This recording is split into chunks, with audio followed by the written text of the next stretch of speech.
Hello, everyone, and welcome once again to the Engage 2020 Innovation Conference. Before I get started, let me just suggest that you try the theater view in your browser for the best viewing experience for this session and the other sessions in this conference. Well, we are off to a great start today, and I hope you come with and are feeling the spirit of innovation. I hope you're taking advantage of and planning to take advantage of all the topics, insights, conversations, and of course, new connections that are available over these next 3 days. Now, for this very moment in particular, I have the distinct pleasure of welcoming you all to this keynote session featuring Andrea Goldsmith, who is Princeton's new Dean of the School of Engineering and Applied Sciences. For those of you who I'm connecting with for the first time, my name is Naveen Verma, and I am a professor of electrical engineering here at Princeton, and also the director of Princeton's Keller Center for Innovation in Engineering Education. We all really have the wonderful opportunity today to hear from Dean Goldsmith about her personal journey in innovation, bringing academia and industry together.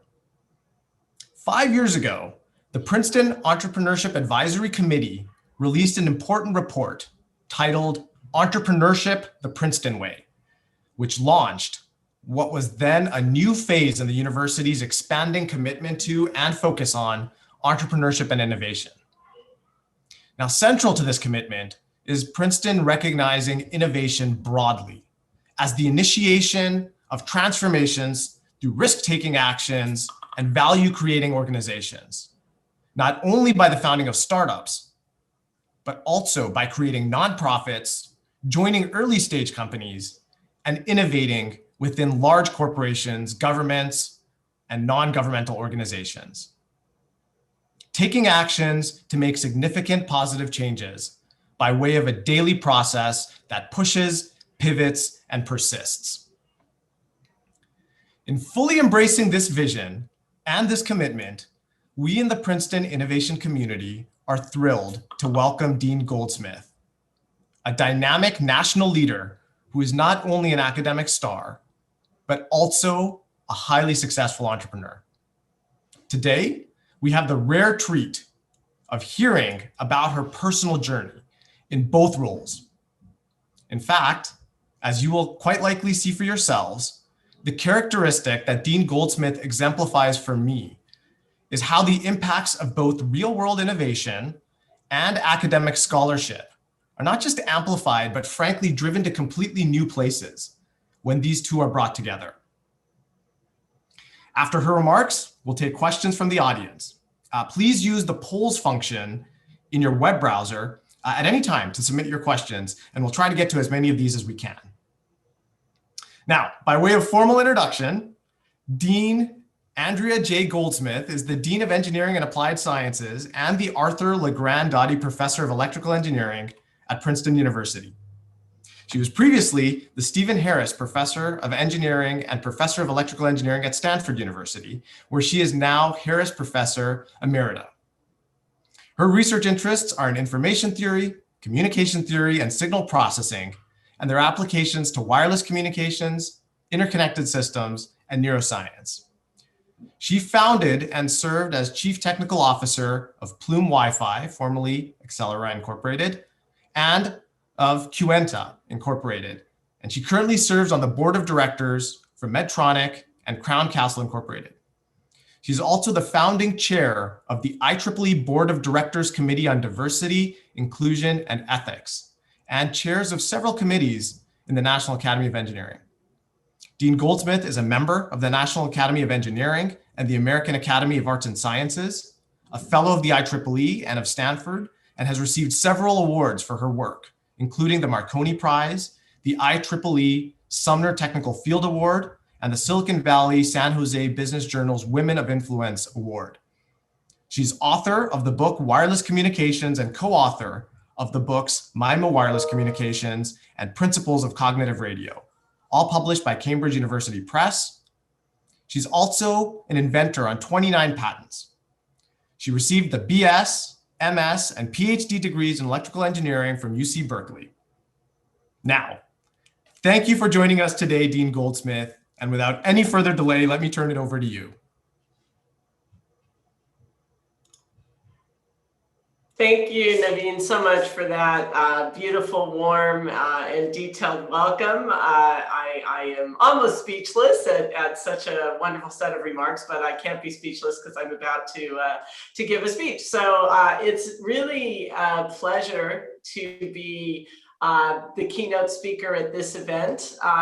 In particular, because I am so excited to be part of Princeton and part of the innovation ecosystem that is coming about and that I am helping to drive along with my partners, Naveen as head of the Keller Center, and also Rod Priestley as our inaugural Vice Dean for Innovation, Entrepreneurship, and Innovation. So let me go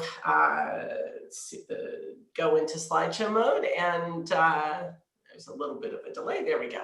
All right, so this is indeed a talk about my personal journey, but I'm also going to, of course, talk a little bit about my vision for Princeton. And Naveen gave a little bit away in terms of my personal journey, at least the very, some of the educational and other aspects. I'm actually going to go all the way back to the beginning when I talk about my personal journey, which is how I came to view engineering as the intersection of creativity and more traditional engineering analytical approaches. So my mom was a cartoonist for the Bullwinkle and Rocky show. In fact, she was a character designer. And you can see that there's a strong resemblance between my mom and Natasha Fattal. My dad was a mechanical engineering professor at Berkeley for his whole career. And so I like to think that I embody the best of my two parents as an engineer in terms of bringing a creative and artistic approach to the problems that I solve, as well as the methodologies and rigorous tools that I learned as an engineer. As Naveen mentioned, I got my undergraduate degree at UC Berkeley, where I studied all kinds of things in addition to engineering, particularly political science and languages and philosophy. And so even though Berkeley wasn't a liberal arts university, I got a very broad liberal arts education. And that really helped to make me a better engineer in terms of having a better understanding of the impact of the technologies that I was creating. And it also made me a better leader in terms of understanding much broader aspects of engineering beyond just the technological aspects. Now, when I got my undergraduate degree in 1986, I didn't know what I wanted to do. I was intrigued by developing technology, so I joined a Silicon Valley startup in 1986. So that was my first job right out of college. This is Silicon Valley in 1986, so it's not what you envision today. This picture was taken right outside of Maxim Technology offices, which was right off 101. Now, if you go there, it's surrounded by tall buildings, but there was only empty fields behind their office. And that's where I actually started working on antenna array systems and really fell in love with wireless communication. It was not a booming time in Silicon Valley. This was during the defense community's shutdown, or not shutdown, but shrinkage. There weren't a lot of exciting startups. There was no wireless communication in commercial domains because the cell phone first systems had just started to roll out. But I was really in love with the technology, and I was working with a lot of PhDs who had different ways of thinking about problems than I did. And so it was really working at Maxim that made me decide that I wanted to go back and further my education and learn more so that I could develop these systems with the knowledge that these PhDs had, and also their very broad approach to problems. So I went back to Berkeley for my PhD starting in 1989. I spent several summers at AT&T Bell Laboratories in Crawford Hill, right down the street from Princeton. So this isn't my first foray into central New Jersey. And Bell Labs at the time was really a hotbed of brilliant engineers, brilliant visionaries, and I became even more enamored of wireless communications and wireless research. When I finished my PhD, I joined the faculty at Caltech, and I was there for 5 years until I moved to Stanford in 1999, and stayed there until Princeton lured me away just September 1st to become its Dean of Engineering and Applied Science. So I've been at 4 very different universities, and I'm excited to bring that experience to Princeton in terms of fostering more innovation, entrepreneurship, and industry partners, because that made a big difference in my career, as I'll talk about a little bit later. As Naveen mentioned, I founded 2 wireless companies, Quantenna Communication, which went public in 2016, and Plume Wi-Fi, and I'll talk a little bit more about my entrepreneurial journey as well. And I serve on the corporate boards of 2 companies, Crown Castle, which is a cell phone tower company, and Medtronic, which is the largest biotechnology medical device company in the world. I've learned a lot about technology and about leadership serving on these boards, and they've been a tremendous opportunity for me in terms of having a broader perspective on technology and how it can impact companies as well as people in terms of healthcare and cellular technology. As Naveen mentioned, I spend a lot of time working on diversity in engineering, particularly in the IEEE. I chair a committee there on diversity and inclusion. And my best results are my 2 kids, Daniel, who got his master's degree in electrical engineering earlier this year, and my daughter, Nicole, who's a senior in mechanical engineering. So my husband is also an electrical engineer, so I'm surrounded by engineers. Sometimes I say I'm not quite sure what I did wrong, but I'm very proud of my 2 kids, and I see the future of engineering is in great hands with the next generation. So my research is in wireless communication. I'm not going to spend a lot of time talking about it, but I will say that I have worked in wireless communication since the early 80s, my first job, mid 80s. And I believe that now is actually the most exciting time since then in terms of not only building out the next generation of wireless 5G communication, but also the systems that they're going to enable far beyond our cell phones and our laptops and our iPads. We're really going to transform the way we work, live, and play through these innovations in wireless, where basically every device that has an on-off switch can be connected to the internet. That will allow us to extract tremendous amounts of data, which we can use to make our infrastructures stronger and more efficient. It can transform healthcare. It can transform cities. And so I'm very excited about the future of wireless communication. I could talk about that for the rest of the time, but this talk is really about my journey as an entrepreneur. So let me move to that. You might ask, why would I, in 2005, found my first startup, which was Quantenna. So you say, why did I start Quantenna? I want to be a billionaire so freaking bad. So many people think that the reason you start a company is to make a lot of money. And that's not why I started Quantenna. But of course, money and making money is one of the currencies of success in a startup. So if you do a startup to make money and that's your only motivation, you're likely to fail because most startups fail.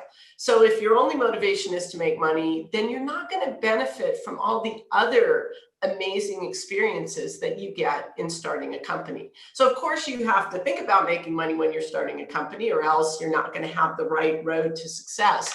But you should also think more broadly about why you would want to start a company beyond just making money. The main reason why I started Quantenna was to build something again. So if you remember that picture of me in 1986 in the fields off Highway 101 in Silicon Valley, that was the last time I had built something before I started Quantenna. My research is really in the theory of wireless communication. And so after 20 years of developing lots of theory around how do we get very robust and high-speed wireless communication, I wanted to see if that theory mattered in actually building a product. If we could use the theory that I developed to build the best Wi-Fi chipset, and that's what we were building at Quantenna. So really, the main motivation I had to start Quantenna was to build state-of-the-art products grounded in the theory that I developed over the previous 20 years and see if it mattered in practice.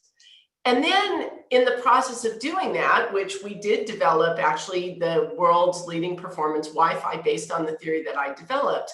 But in addition, as we were building those products, I saw ways of new research areas and new ways of building products that actually helped to inform my research and teaching when I returned to Stanford as a regular faculty member. So the thing that I'm convinced of based on my own experience as an entrepreneur is that when you go and start a company as a professor, all of the experience that you get in taking your research ideas and turning them into products and technology really enhances your research and your teaching. The way I would teach students after Quantenna was very different from how I taught them before, because I had this very rich experience of taking these deep technical ideas and turning them into products. So I really brought back so much from my startup experience. It made me a better academic. And of course, one of the reasons that I wanted to start Quantenna was to see if I could build a successful company. And we did. So this picture from March 2006 is when we got our first Series A funding term sheet. This is in the offices of Sequoia Capital off Sand Hill Road. And 10 years later, on October 2016, I was able to ring the bell of the NASDAQ along with my co-founder and several of the leadership in the company, as well as the very early engineers who started along with me way back in 2006 that I had brought in to help found the company. So this is me. I look pretty happy. It was a very happy day. And again, I wouldn't say that that was the highlight of my career, but it was certainly a wonderful day to celebrate all of the accomplishments from that term sheet that we'd signed 10 years before, all the technology that went into it, and all the hard work of all the engineers and the leaders to make it a successful company. So what did I learn from this journey? So first, startups are a wild ride.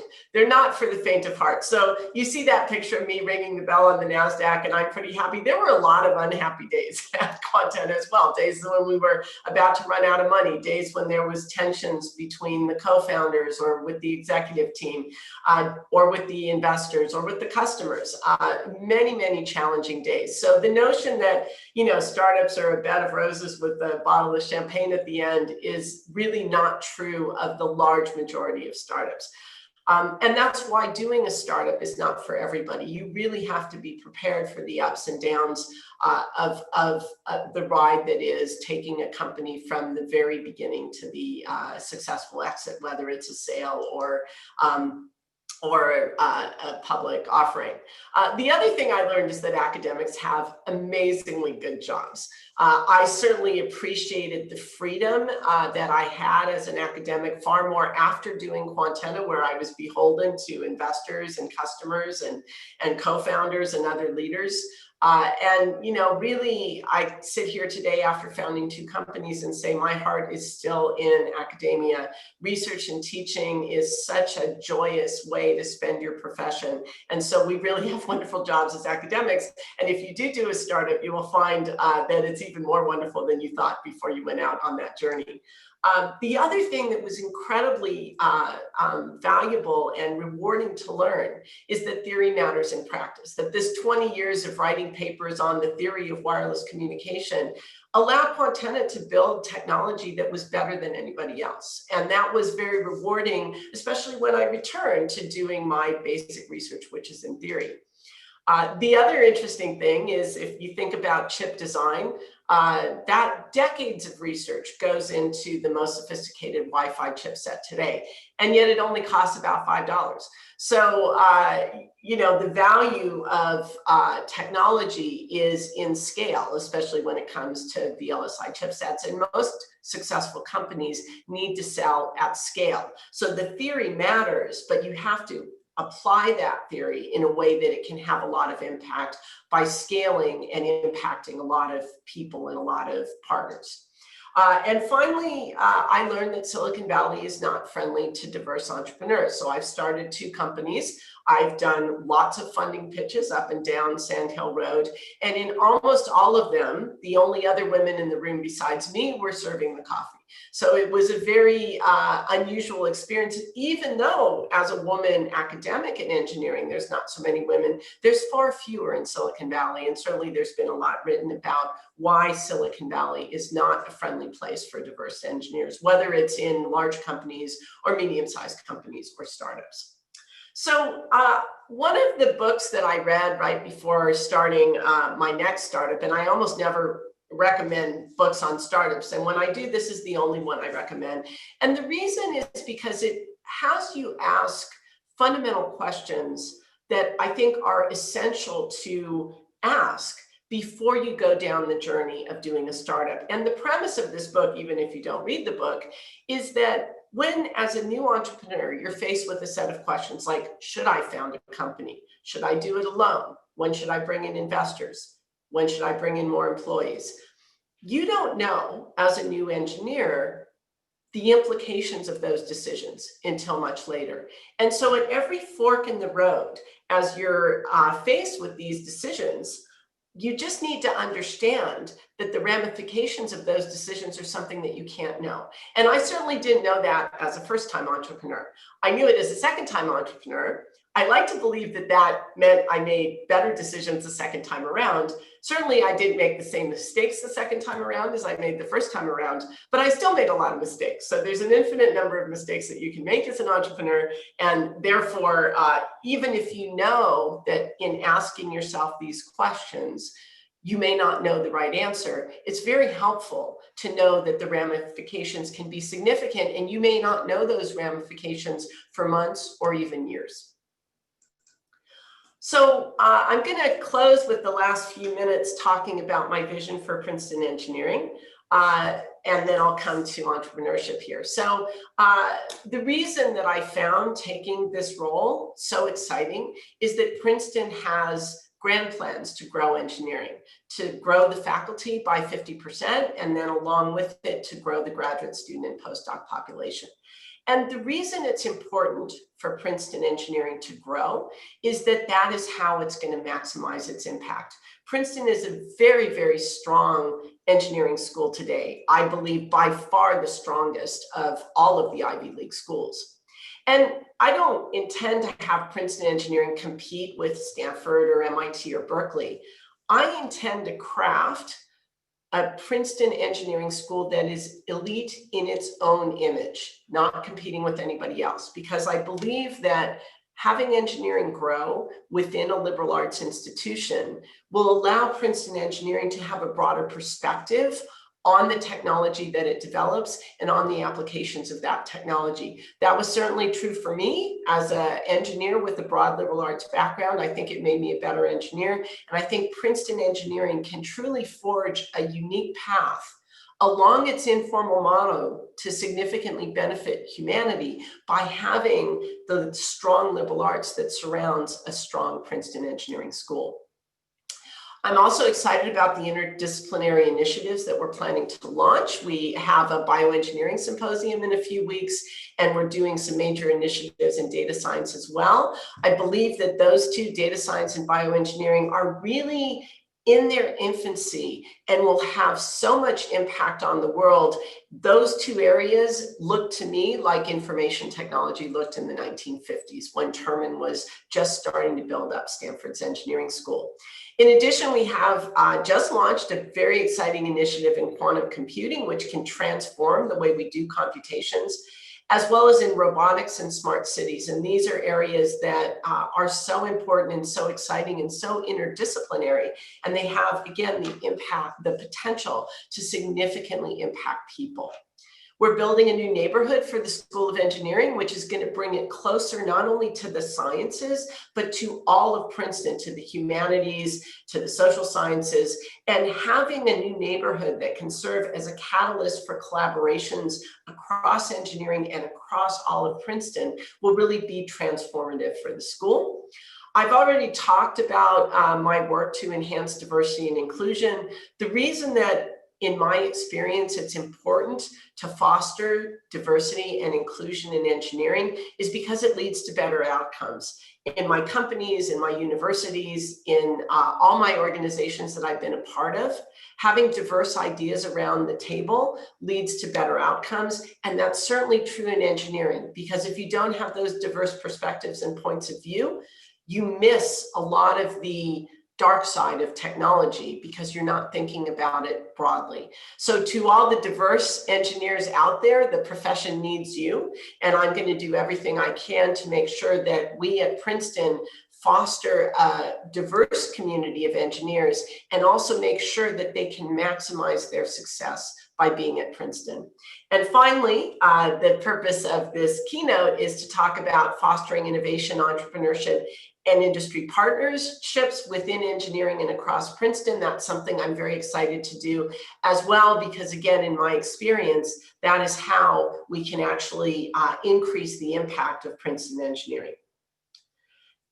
So this vision, all the things that I just said, I hope to not only significantly impact Princeton in a positive way, but also other universities in the area and around the country and around the world, as well as the engineering profession and the high-tech industry.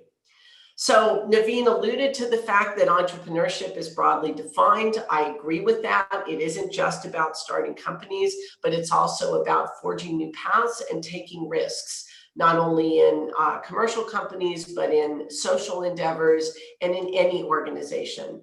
And to increase Princeton's impact, we need to take our ideas out of academia.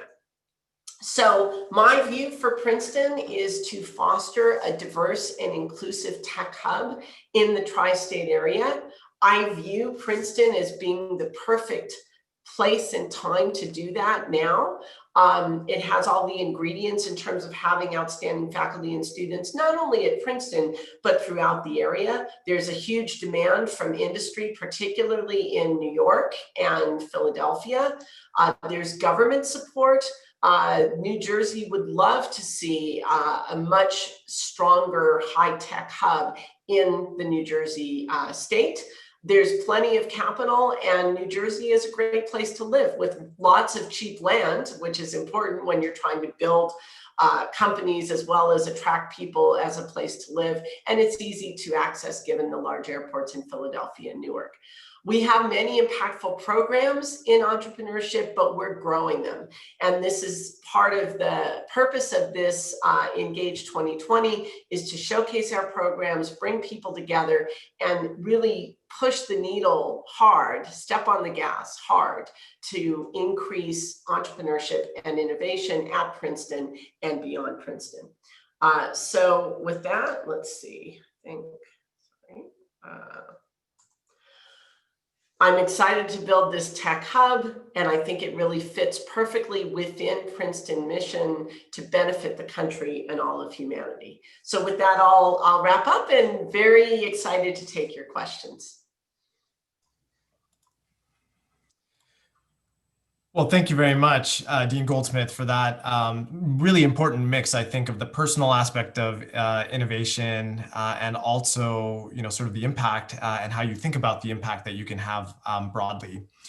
We do have a bunch of questions that are coming in, which I'm very glad to see. Just as we start to collate these, let me ask the following one. An important group that you're speaking to, I believe, is the students who are aspiring entrepreneurs. And by that, I really mean really aspiring to change the world.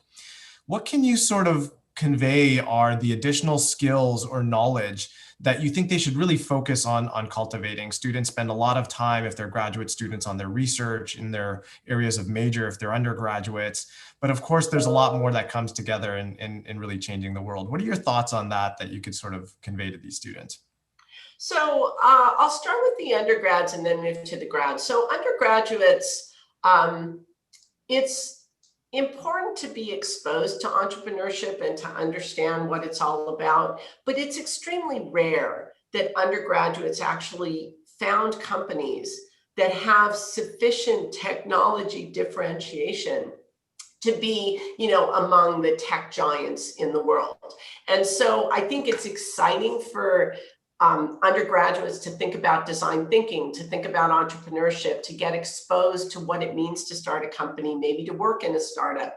But I would not suggest that as a career path while you're still an undergraduate, because I think you can significantly benefit from getting exposed to it as an undergraduate, going out and working in somebody else's company, whether it's a large company or a small company, because that experience matters. If you look at who VCs invest in, they invest in people that have actually done companies before, even if they failed, because experience matters. And I think that undergraduates often lack the experience that they need to build a successful company. Now, you can learn on the job, and some people do, some undergraduates do found successful companies, but it's rare. And so to just be aware of that, I think is important. For the graduate students, they actually have the knowledge, graduate students and postdocs and faculty have the knowledge to take technology or take their research ideas and build differentiated technology around it. And if you look at the most successful companies, they are built by people either who have technical background and went on to leadership roles in other companies before they started their company, or they're graduate students and postdocs and faculty. So for the graduate students and postdocs and faculty, I encourage you to think about whether you want to be an entrepreneur, whether you want to start a company. Read the first chapter of that book. Do you want to be a founder? Often the answer is no. And this is not something that you can put off. Like, you can't say, well, I'm about to have my first child, so maybe I'll found the company in a few years. Startups are something that, the opportunity comes along, timing matters. But if you really think that you might want to start a company, come talk to any of us at Princeton that have done it, because it's a wild ride, but it's a very exciting one. And I would not have traded my 2 experiences founding companies for anything. They were wonderful, rewarding experiences in their own right. And they also made me a much better academic. Fantastic. There's another really interesting question here, and I think it once again sort of connects with the constituents, the people who you're speaking to. And this is the question. It's Dean Goldsmith. What is the single greatest barrier or bottleneck to the next Quantenna being funded and founded and ultimately successful here at Princeton, in particular, instead of at Stanford? Yeah, Quantenna was a chip company, and chip companies need a lot of money. It's kind of interesting that Silicon Valley now has very few silicon companies, especially startups, because it's so hard to do. So I'm going to take the question a little bit broader, not so much just about Quantenna, but about startups. Why should somebody who's entrepreneurial minded come to Princeton to study here? Why should they found a company here as opposed to Silicon Valley? And the reason I'm excited about being a dean here is I do think that Princeton has many attributes that would make it a better place to found a company than Silicon Valley. One of those is cost of living. I mean, houses in Silicon Valley, even under the pandemic, are crazy expensive. And, we're realizing with the pandemic, a lot of people are moving out of Silicon Valley because, why pay millions and millions of dollars for a place to live where you can pay, a fraction of that for a much nicer house somewhere else? When I think about Princeton, to me, it looks a lot like Stanford looked in the 1950s, when Terman, who really Silicon Valley is because of Fred Terman, he saw the importance of taking research ideas out of the university and into industry. He encouraged Hewlett and Packard to found that company. We haven't done that at Princeton so much. We haven't really encouraged our constituents to take their ideas out of Princeton. We've been kind of the quintessential ivory tower. That's changed. That, I wouldn't have come here if I thought I had to change that culture to be successful, because changing culture is hard. It's been embraced by the leadership of Princeton, by the faculty at Princeton. So the will is here. There's cheap land. There's a pull from New York and Philly for technology that's building. There's New York City is the next tech hub. There's a huge demand for engineers and technology. So, and there's capital everywhere that people respect Princeton. It's a brand name. It's a great university. So I think what we need is to accelerate the efforts that we're doing within the Keller Center, within Rod Priestley's Office for Innovation and Entrepreneurship, and within the School of Engineering to just provide the foundation, the platforms, the mentors and supporters to encourage people to think about being entrepreneurs. And again, it's not for everyone. So, if 10% of the people that are thinking about doing a startup actually do it, that's probably about the right number. But I think that Princeton and the New Jersey, central New Jersey area have all the ingredients to be the next high-tech hub. And that was in my slides, in fact. So actually, you touched on 2 points that are on the minds of our audience. One of them has to do with the pandemic, and the other one has to do with lessons learned from a place like Stanford, where ultimately they went through this journey of connecting academic research and real-world innovation. So maybe the first question here is, we definitely want to create Princeton in our own image, because you've kind of outlined the really unique opportunities that there are when we do that. What are some of the lessons that we can learn from some of the other places to sort of really head down successfully and in earnest that path? Yeah, that's a great question. So I touched on one thing, which is that Silicon Valley is not a great place for diverse engineers. That's obvious. There's been lots of articles written about it. And I think that means that technology created there cannot achieve its full potential, because you don't have diverse people sitting around the table thinking about how do we develop technology to solve particular problems. They're not thinking about what the problems are. And then they're also not thinking about the unintended consequences of technology, like bias in artificial intelligence, or using a social media platform to influence an election. I think that, so that's one big lesson, is that if we're going to create innovation and ecosystem in our own image, we can have an unfair advantage in that we are a very strong liberal arts university with a very strong set of values geared towards benefiting humanity. And that is the tech hub I would like to create. Nobody else has a tech hub like that. When you think about Israel or Shanghai or Boston or the Bay Area, that isn't their goal. And again, that doesn't mean you don't make money in doing that, because that is the currency of a successful startup. But the technology that you're creating is to benefit people. And I think that that's one lesson that we can take from these other successful tech hubs and do a little bit differently. I think the other thing that is, I don't know if I'd say a lesson learned, but when you look at the other tech hubs, particularly in the United States, like Boston and the Bay Area, the cost of living is so high that it really has a huge, they pushed out anybody who isn't an engineer. And again, that makes it difficult to have the whole ecosystem that's part of a company. So I think that that's an opportunity that we have. I don't know how we would prevent, if we were successful, the cost of living going up, but there's a lot of land around New Jersey. And then the other thing that's interesting is Silicon Valley never leveraged its proximity to San Francisco. They might as well be, at opposite ends of the state. Silicon Valley was developed to create technology that was, just for technology's sake. We are between two big cities that have huge needs on the technology side, particularly around the areas of biotechnology and also data science. So we can learn from the places that did not leverage their proximity to big cities, because right now big cities are crying out for technology, also smart cities and robotics and automation. So I think that we can leverage our location better than Stanford did with respect to surrounding cities. So actually related to the matter of being in proximity to cities, and also, people being in proximity to each other, especially trying to bring the most diverse perspectives possible.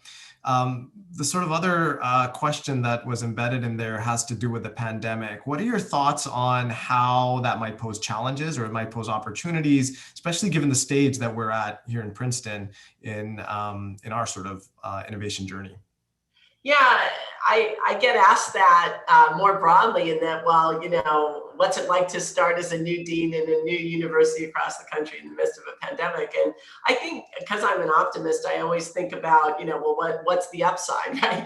So the pandemic has changed many things but it's not clear how permanent those changes are.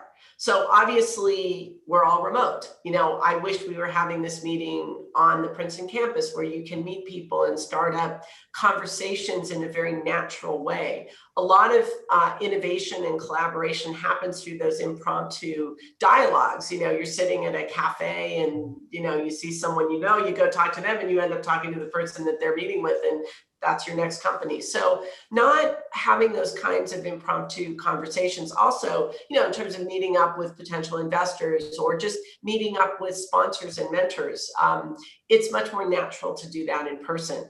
On the other hand, what has happened with all of us going remote is we can reach a lot more people. Like this conference, if we were having it at Princeton, there'd probably be a lot fewer people that would be able to attend, both as attendees as well as, keynote speakers and people participating in the various panels and talks.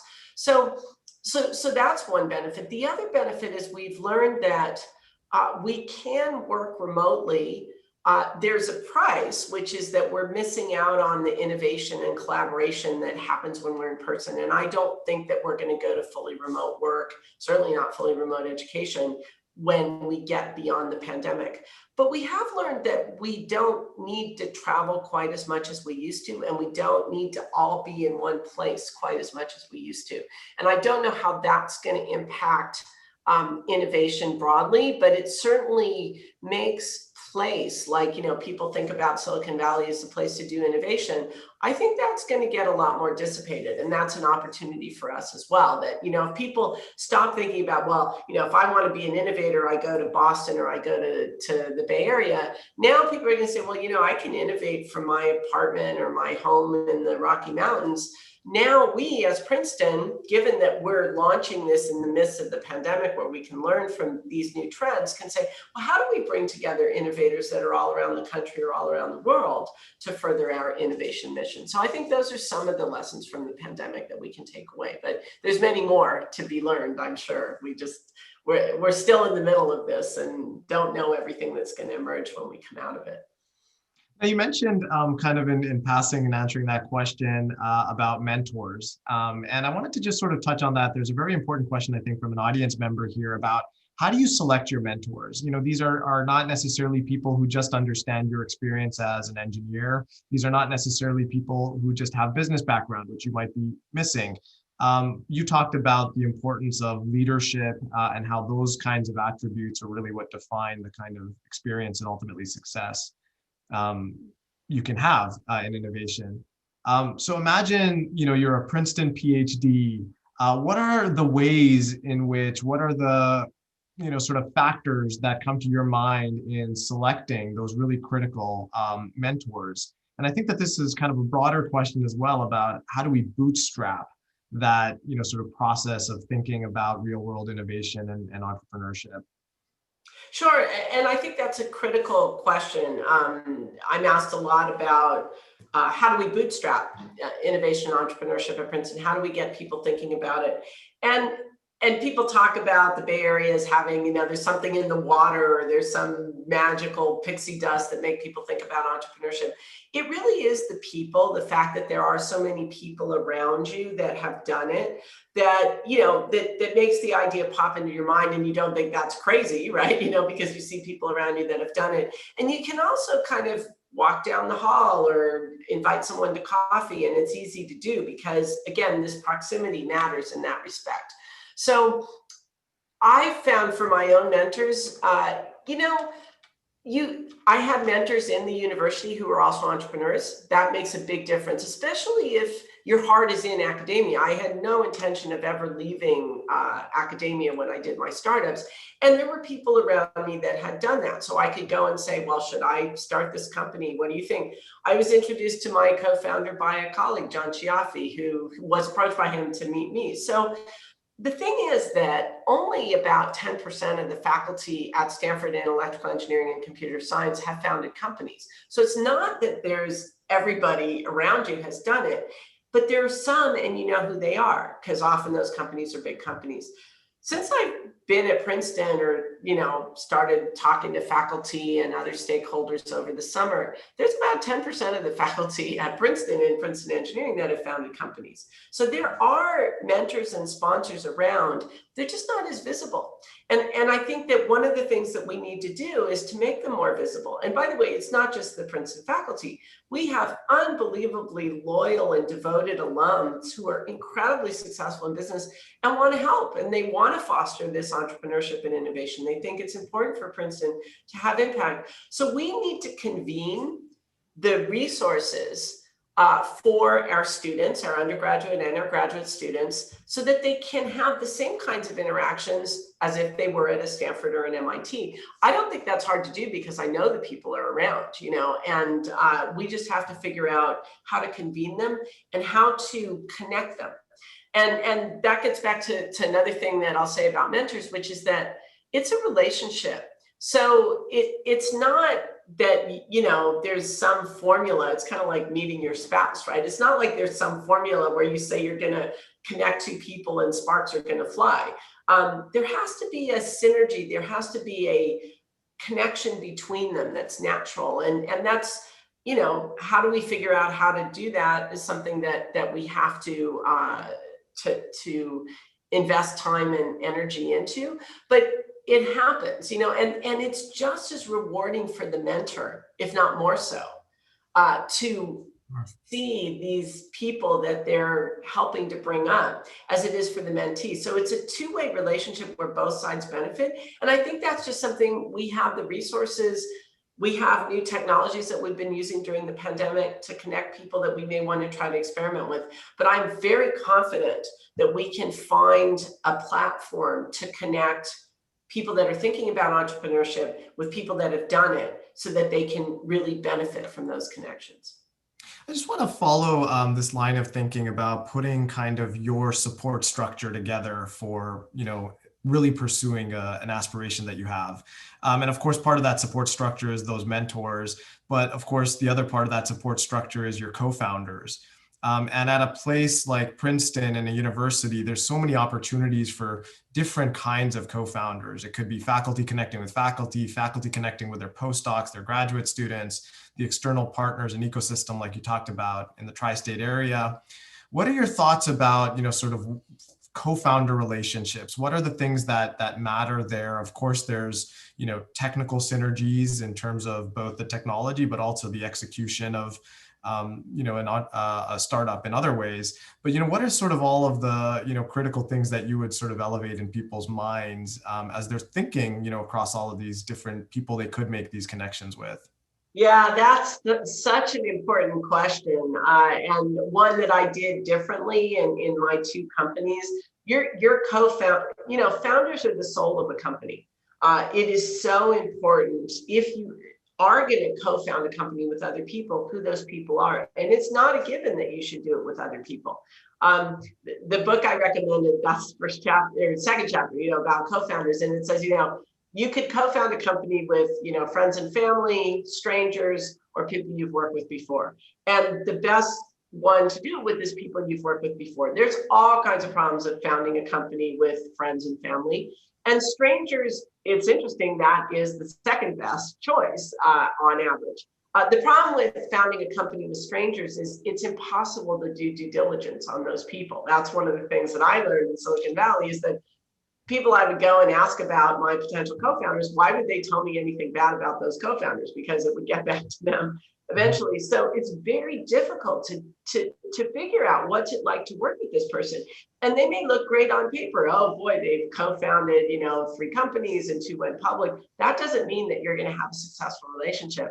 And so, one of the pieces of advice of someone that I knew said, well, when you're trying to do due diligence on your co-founders, you should only ask people that like you more than the other person, so that they'll tell you honestly, about that experience.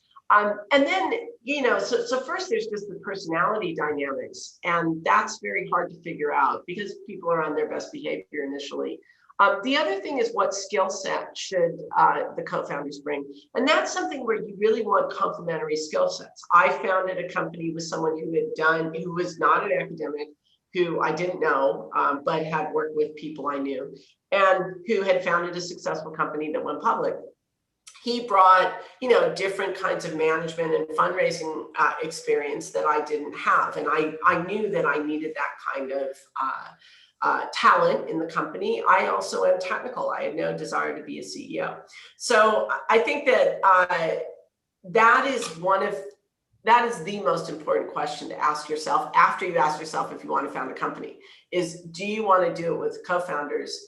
And if so, how do you find the right co-founders? And there is no magic recipe. It could be as a professor, you do it with your students. It could be, multiple students get together and do it. But that's also challenging because they may have different goals. One may want to finish their PhD and go on to an academic job, and the other one wants to run the company.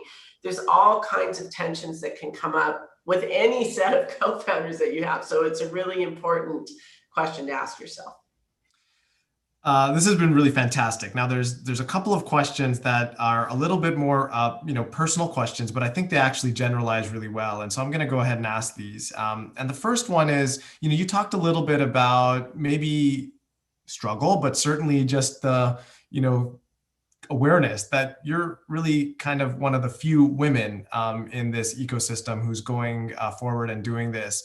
Can you talk a little bit more about, sort of what was that like? What were some of the mechanisms and strategies that really helped you overcome any challenges you faced and so on? So this is really in the context of women and other, sort of traditionally unrepresented or underrepresented folks starting innovation enterprises. Yeah, so in some ways for the diverse engineers, they've already overcome the barriers of implicit bias and low expectations just to get their degrees. And that helps, because you're hardened somewhat, you're used to people doubting whether you're able to do this or not. So that was part of it, is I wasn't worried about people that didn't think I should be doing a startup. It also helped to have a very strong set of academic credentials to get in the door. Now that doesn't get you funding, it doesn't get you success, but it certainly gets people to at least listen to what you have to say. It helped to have a co-founder who had a lot of connections that I didn't have, and that got us both in the door.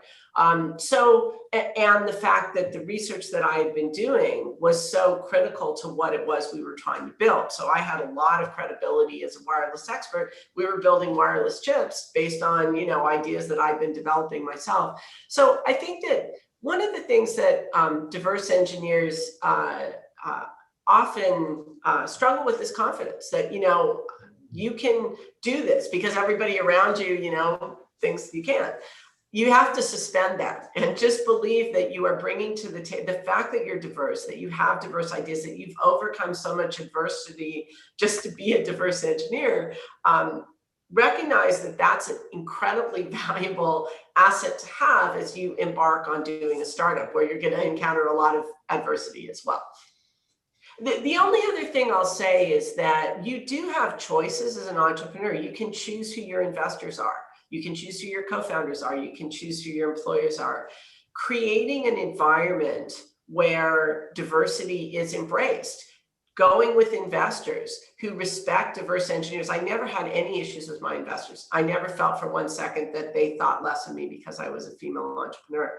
We chose those investors, right? We had our first, if you look back at that ringing the bell picture where we had the founding engineers, 3 women were designing our chip, and so you have the option to create a company where diversity and inclusion is embraced by your investors, by your leaders, by your engineers. And I think that also helps.